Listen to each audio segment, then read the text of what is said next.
히브리서의 주제는 어쩔 수 없이 고난이에요. 고난을 어떻게 우리가 이겨내는가? 왜냐하면은 당시 상황이 정말 어려운 목숨의 위협을 받고 생업을 포기해야 되고 자식들에게까지 피해가 가는 믿음 때문에 그런 어려움을 겪는 히브리 성도들을 대상으로 한 편지이기 때문에 그렇습니다. 2000년이 지난 지금도 우리는 우리 삶에 고난을 받아요. 그렇죠? 지금 뭐 지구 반대편에서는 뭐 생명의 위협을 받는 사건도 일어나지만 뭐 그렇다고 해서 그런 사건들보다 우리 삶의 고난이 덜 힘들다 말하기는 어려운 거죠. 내 삶의 고난도 참 어려운 것입니다. 저와 여러분이 모두 고난을 받는데 이 고난에 대한 명쾌한 원인과 답을 정의 내리는 건 굉장히 힘듭니다. 시편 34편 1 19절에 같이 읽어볼까요? 의인은 고난이 많으나 여호와께서 그의 모든 고난에서 건지시는도다. 참 은혜롭죠? 성경 구절은. 그런데 자세히 들여다보면 참 이상합니다. 고난에서 건져주시는 하나님. 근데 안 빠지면은 건질 일도 없을 텐데. 고난에 빠지는 거를 보시고 그 다음에 건지시는 하나님이라고 말하고 있어요. 심지어 의인은 고난이 많아요, 적어요? 많다라고.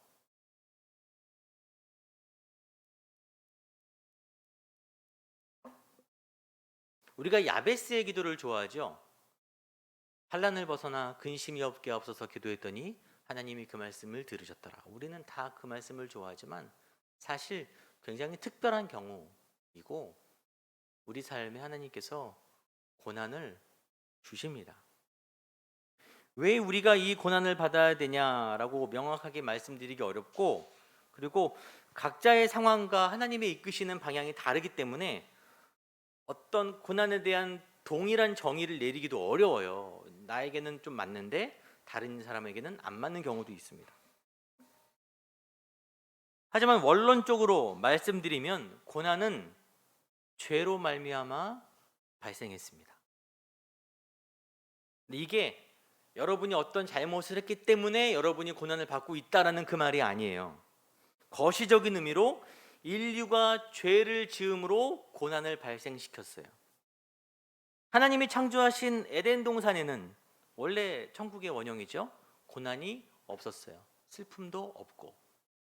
마지막 하나님 나라에도 아픔도 슬픔도 없는 나라죠.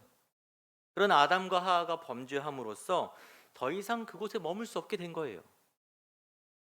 그곳에서 나오면서부터 인간의 고난의 역사가 시작됩니다. 땀 흘려야 되고요.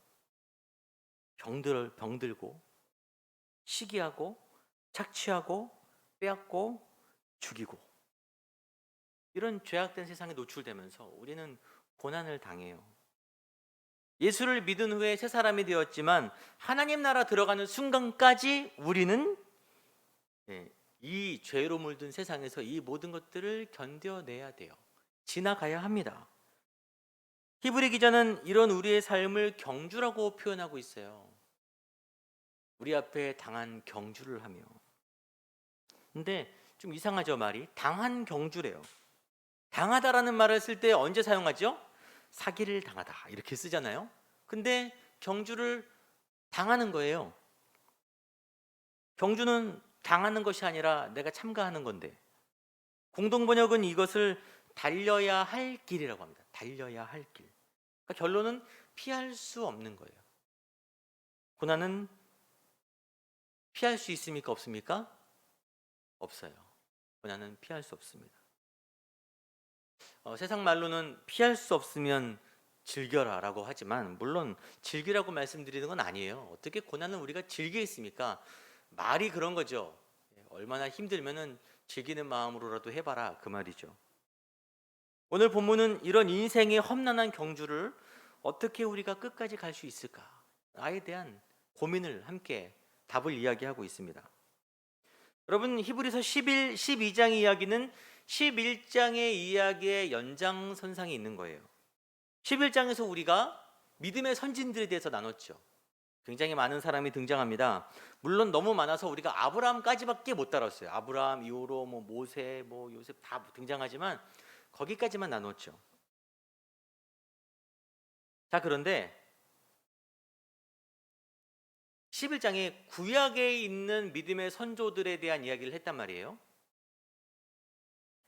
근데 히브리서 1차 독자인 히브리 성도들, 또 그 이후로 지금까지 이어오는 성도들이 가지는 믿음과 구약에 있는 믿음의 선진들이 가진 믿음이 같은 믿음일까요?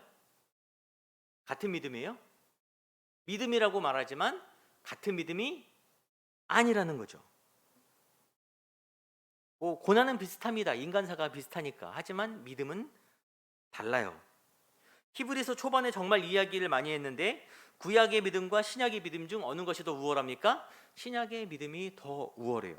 왜냐하면 구약의 믿음은 장차 오실 그리스도를 막연하게 바라는 믿음으로, 확실하지 않은 것들을, 아직 눈에 보이지 않는 안개처럼 같은 것들을 믿는 믿음이고, 우리 신약 이후의 믿음은 이미 오신 그리스도를 어떤 이들은 보고 만지고 듣고, 또 우리는 기록된 것을 전해 들은 이들이 갖는 믿음, 확증된 믿음을 가지고 우리는 신앙생활을 하고 있는 거예요. 과거 믿음의 선진들보다 더욱 뛰어난 조건이죠. 그래서 히브리 기자는 구약에 있는 선조들도 그 장차 올 믿음을 가지고 인생을 버텼는데, 너희는 확실한 믿음이 있는 너희들은 더욱더 잘 버텨야 되지 않겠느냐라고 그런 이야기를 우리에게 하고 있습니다. 자, 우리가 가진 확증된 믿음이 무엇이냐? 2절에 나와 있습니다. 믿음의 주요 또 온전케 하시는 이인 예수를 바라보자. 여러분, 믿음의 주, 여러분 여기서 주는 주님 퀴리오스가 아니에요. 이 주님 할 때 주는 아르케고스라고 하는데 창시자입니다. 그러니까 예수님이 믿음의 창시자라는 거예요. 그 다음에 온전케 하시는 이다. 이 믿음을 완성시키는 분 역시 누구세요? 예수님이에요. 그러니까 믿음이라는 것은 누구로부터 시작해서 누구로 끝나는 거예요? 예수님으로부터 시작해서 예수님이 끌어가시고 예수님이 마무리 지으시는 사역인 거죠. 여러분, 믿음이 우리 안에 생긴 게 아니에요. 내 안에 믿음이 자생되어서 내가 들었는데 믿을만 해서 믿음이 생긴 게 아니라는 것입니다. 우리가 그 예로 우리가 지난주에 아브라함에 관한 이야기를 했었어요. 다시 한번 복기를 해볼 때 아브라함이 믿음의 조상이라 그러잖아요. 그런데 믿음의 조상이라고 하는 이유가 그의 믿음이 뛰어나서 믿음의 조상입니까? 그가 얼마나 많은 엄청난 실수를 저질렀는지 우리가 함께 나누었어요.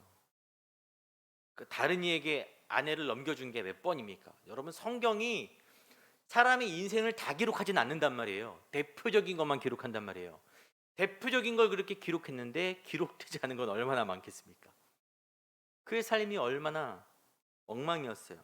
그런데 포기치 않으시고 오래 참으시는 하나님께서 그를 끝끝내 변화시켜서 인생 말미에 자기 아들을 바치라는 하나님의 명령에 순종하면서 그의 입술에 죽어도 살리라라는 부활의 고백이 나오는 거예요. 하나님이 그 안에 믿음을 주시고 그를 견인해서 끌고 가셔서 결국 믿음의 사람으로 만든 굉장히 좋은 견본이 아브라함이기 때문에 믿음의 조상이라고 합니다. 하지만 우리가 믿음의 선진들에 대한 얘기를 들으면서 마음의 위로를 받지만 궁극적으로 바라봐야 할 분은 예수님이에요. 오늘 본문에 예수를 바라보자라고 합니다. 구름같이 허다한 증인들이 우리를 응원하고 있어요. 저자는 그런 모습을 그리면서 이 글을 쓰고 있습니다. 경기장에 구름같이 허다한 믿음의 선진들, 우리 믿음의 선배들이 우리를 응원하고 있는 것입니다. 우리의 경주를. 밖에 나가서 올림픽을 했지 않습니까? 선수들이 국민들의 응원에 힘을 받아서 경기를 했다고 하지 않습니까? 우리도 그런 믿음의 선진들이 우리를 지금 응원하고 있는 건데, 그 중에서도 우리에게 가장 큰 위로가 되고 바라봐야 할 분은 예수 그리스도, 것입니다. 예수님이 어떤 분이시냐? 예수님은 십자가를 참으신 분이에요. 인내로서.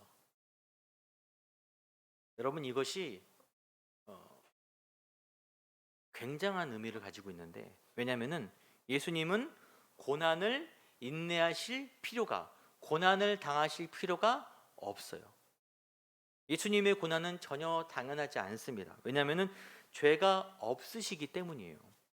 그럴 필요가 없는 고난을 예수님이 당하신 것이기 때문에 우리의 고난과 예수님의 고난은 무게가 다릅니다. 그래서 세례 요한이 예수 그리스도를 볼 때 세상 죄를 지고 간다 그랬어요. 엄청난 그 모든 인류의 죄를 어깨에 지고 가는 예수 그리스도, 어린 양을 이야기하는 것입니다.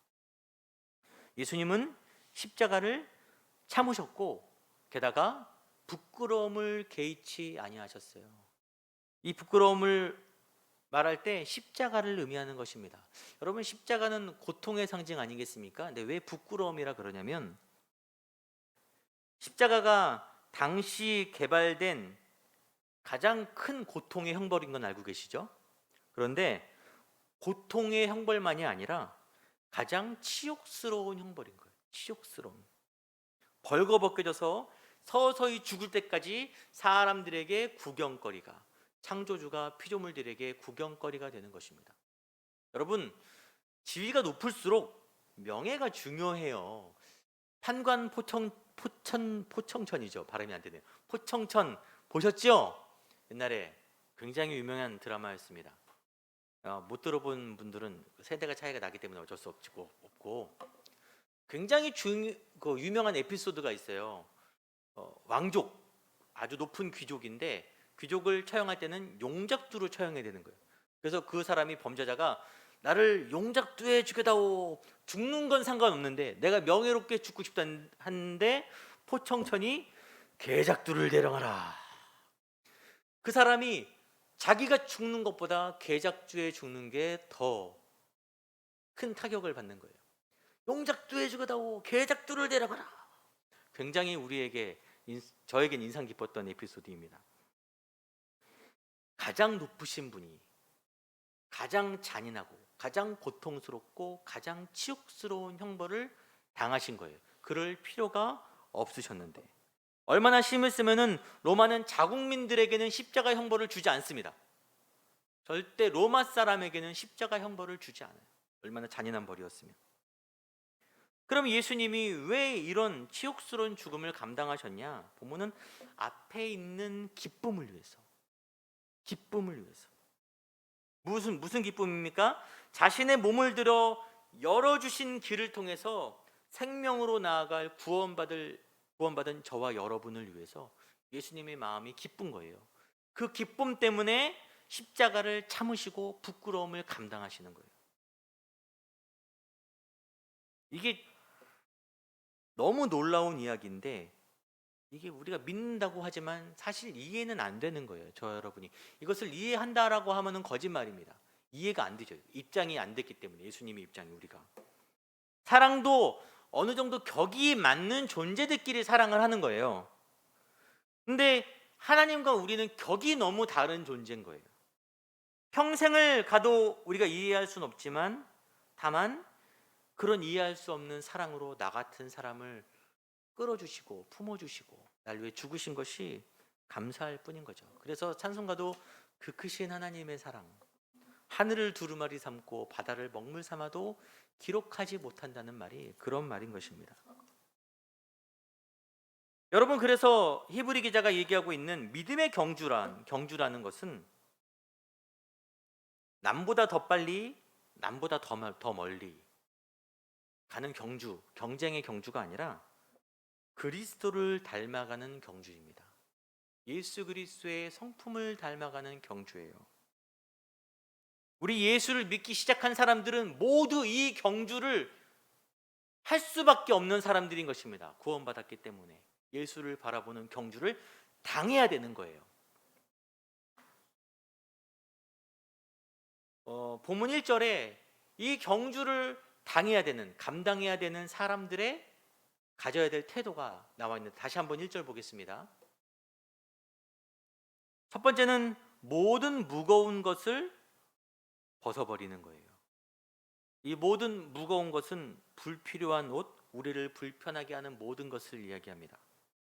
이 고대 헬라 지역에 운동 경기가 성행했어요. 여러분, 올림픽의 발상지가 헬라 그리스인 거 아시죠? 그런데 옛날 그 경기라는 사람들 동상을 보면은 옷을 입고 있어요, 벗고 있어요?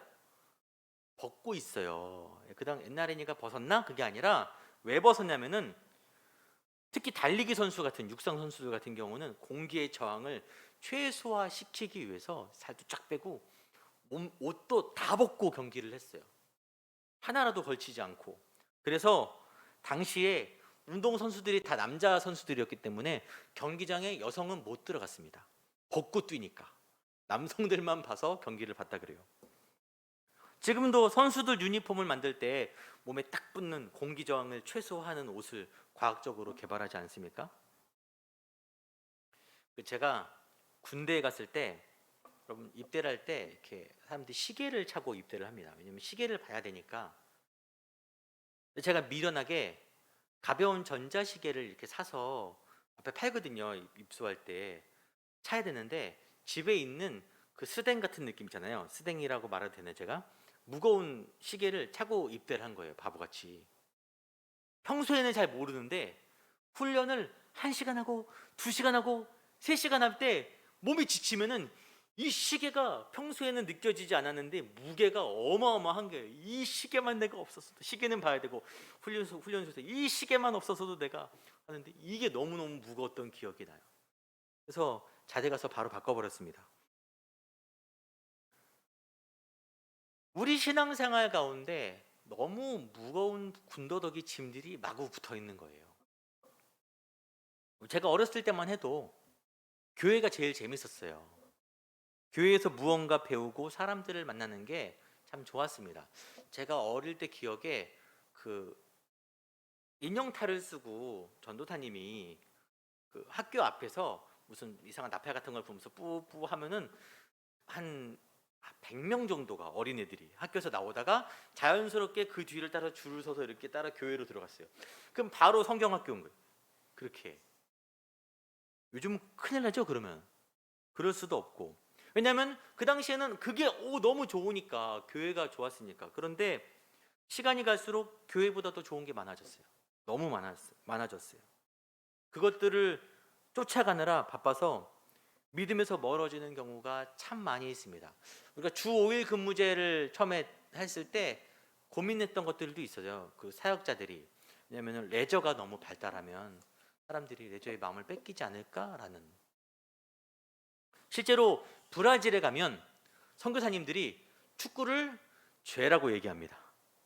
사람들이 축구를 보느라 주말에 경기가 있으면 교회를 안 가는 거예요. 축구가 최고니까, 축구 선수들이 본인들에겐 신이니까 거기서는 축구를 지나치게 보는 것은 죄악입니다. 주일에 축구의 마음을 뺏기는 것은 죄악입니다. 그렇게 얘기하는 거예요. 여러분, 이 무거운 것들이 반드시 죄악된 행위라고 할 수는 없지만 우리가 달려가는 믿음의 길에 방해가 될 수가 있어요. 물론 믿음의 경주를 하지 않는 사람들에게는 이게 아무렇지도 않은 것이겠죠. 이게 더 좋은 것이겠죠. 하지만 믿음이란 것은 세상을 등지고 십자가의 길, 하나님께로 나아가는 길 아니겠습니까? 그래서 때로 신앙에 지나치게 방해가 되는 것이 있다면 조금 내려놓을 수 있는 결단도 필요합니다. 또 한 가지는 무거운 것과 얽매이기 쉬운 죄를 벗어버려라. 죄를 벗어버려라. 여러분, 죄는 항상 우리 주위에서 어슬렁거리고 있습니다. 언제든지 우리가 틈만 보이면, 어떤 신학자가 이렇게 얘기했대요. 밤에 횃불을 들고 있는 거예요. 주위에 맹수들이 나를 공격하려고 노리고 있고, 언제든지 등을 보이거나 불만 꺼지면 달려들 준비가 돼 있는 것이 죄인 것입니다.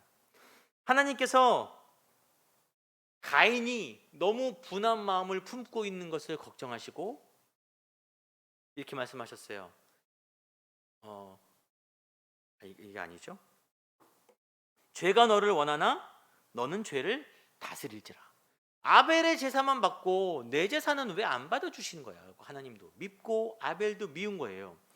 그 미움의 마음이 막 가슴속에 차오르고 열등감도 차오르고 분노가 차오르니까 하나님이 죄를 다스리라 했는데 결국 가인은 분노에 사로잡혀서 동생을 죽여버립니다. 불순종해요. 이처럼 때로는 죄는 우리가 믿음으로 나아가는데 큰 걸림돌이 됩니다.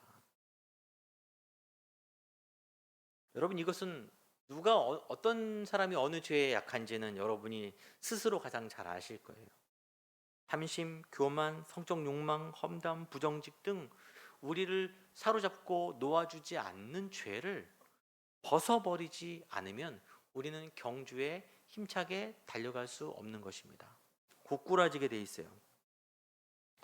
그리고 인내로서 우리 앞에 당한 경주를 하라고 합니다. 인내, 우리가 계속 인내를 이야기합니다. 여러분, 인내가 없으면 믿음을 지켜갈 수가 없는 거예요. 본문이 말하는 인내는 아무것도 하지 않고 단지 오는 것을 그대로 받아들이는 소극적 인내는 아닙니다. 곤란을 극복해 나가는 적극적인 인내예요. 이 인내라는 것은 자기 입장을 끝까지 고수하는 것입니다. 믿음의 길에서 끝까지 나를 지키는 거예요. 흔들리거나 떠나지 않고 확고부동하게 남아있는 것. 히브리서 본문 당시 상황에서는 배교 유혹을 뿌리치고 믿음 가운데 남는 것이 되겠죠. 이 믿음으로 인내하는 자들은 어려움이 다가올 때 피하고 싶은 유혹이 찾아올지라도 결국 장애물에 굴복하지 않고 시기가 많이 늦어질지라도 지연될지라도 끝까지 기다려서 예수 그리스도를 향해 마지막까지 달려가는 사람들인 것입니다. 히브리 저자가 4절에 아주 뼈아픈 얘기를 한 가지 합니다. 뭐라 그러냐면은 너희가 죄와 싸우되 아직 피 흘리기까지는 대항하지 아니하였다. 이 피 흘리기까지 대항하다라는 표현은 기원전 2세기 마카비 시대에 군대 지휘관들이 사용했던 말이에요. 무슨 말이냐면은 결사적으로 싸워라, 이런 말인 거예요. 그 격렬한 전투가 벌어지고 있는데 피 흘리지 않고 희생자가 없다라는 것은 결과적으로 그들이 격렬하게 최선을 다해서 싸우지 않았다는 것을 의미하는 거예요. 히브리 저자가 이런 강력한 신란에 가까운 문장을 사용하는 것은 그 시대의 문제점 때문이죠. 아직 초기 유대 성도들 사이에서 복음으로 인해서 모욕도 당하고 재산도 빼앗기고 투옥당하는 고난은 겪었으나 아직 순교자는 나오지 않은 것처럼 보여요, 정황상. 그런데 유대 성도들이 이 피 흘림을 회피하기 위해서 어느 정도는 참았으나 이 피 흘림은 회피하기 위해서 결국 신앙을 포기하고 유대교로 돌아가려는 배교의 움직임이 있는 것입니다.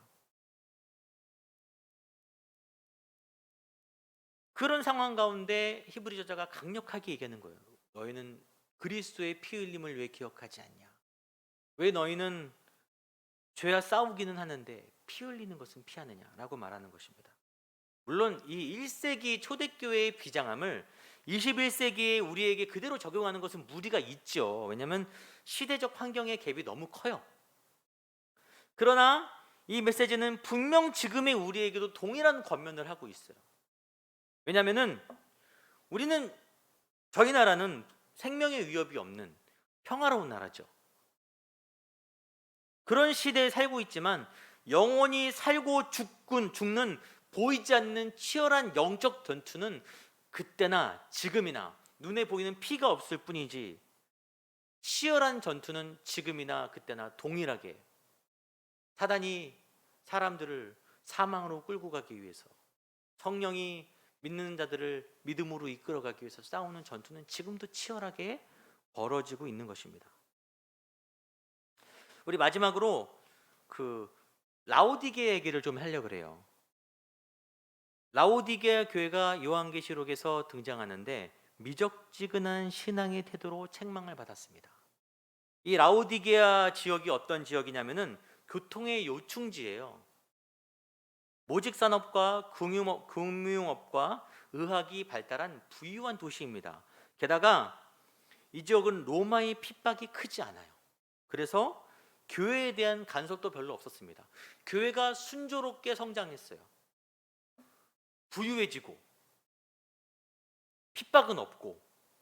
그런데 결국 그 환경이 그들의 신앙을 편안함에 묻어버린 거예요. 그래서 요한이 계시록에 뭐라 얘기냐면은 내가 내 행위를 아노니 내가 차지도 아니하고 뜨겁지도 아니하도다. 내가 차든지 뜨겁든지 하기를 원하노라. 내가 뱉어버리고 싶다 너를. 이렇게 얘기하는 것입니다. 가장 평안해 보이는 모습이 영적으로 가장 위험한 상황이 된다고 얘기하는 것입니다. 이번 한 주는 참 갈등이 많이 됐어요.